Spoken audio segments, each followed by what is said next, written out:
Hey guys, let's talk about WWE Evolve on Tubi, Season 1, Episode 5. So this started off with delusional fitness guru Brinley Reece, who is one of the standouts, I think, especially on the women's roster of Evolve, against Zeta Steel. It was a like a little fun, quick squash match. Brinley Reece definitely again stands out. She has the best ring gear maybe in all of Evolve. I just think she's got a great personality. I think the gimmick works well for her. Again, a decent match, and then Swipe Right comes out at the end to save Zeta after the match. The next one was Keanu Carver against Luca Crusifino, and this was like one of my kind of Evolve dream matches. And I know it's not a territory, it's a training thing, so rushing the match or whatever. But it was a fun match, it was decent. I think Keanu Carver had some issues with Luca Crusifino's kind of like as a styles clash. But, it was a fun match, and I like both these guys. I think it was a good match. I was surprised to see the finish. Chantel Monroe against Mason Holiday, I didn't care for this. I thought it was boring.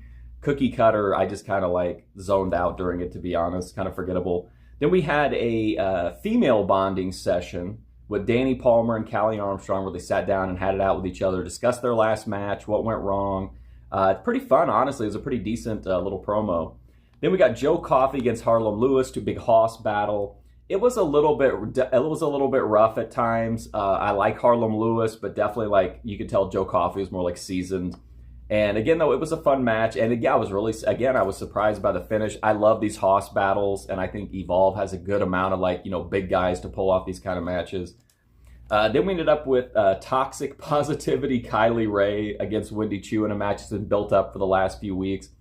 And I think for a kind of this, a 2 or 3 show storyline, I think they've done a really good job with those two.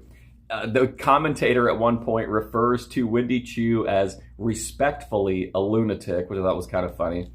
It was a decent match, really weird finish that segued into how the entire episode ended, which I thought was kind of neat. So overall, I thought this was a decent episode. I feel like I have to remember this is a training program and that they're not booking a territory, but I'm just man, Luca Crusifino against, Keanu Carver this soon. But it was a good match, and, I definitely think, for me, the standouts so far on Evolve to this point are Keanu Carver, Harlem Lewis, Kendall Gray, Brinley Reece. I actually really like Toxic Positivity Kylie Rae, too. I think she's kind of fun to watch. But anyway, I thought this was a fun episode with what, for me, were some big marquee matches for people that I wanted to see here in Evolve. So anyway, I thought it was a fun episode, and I will be back with a review for episode 6 after I watch it. But thank you so much for watching this one, and hopefully I'll see you soon.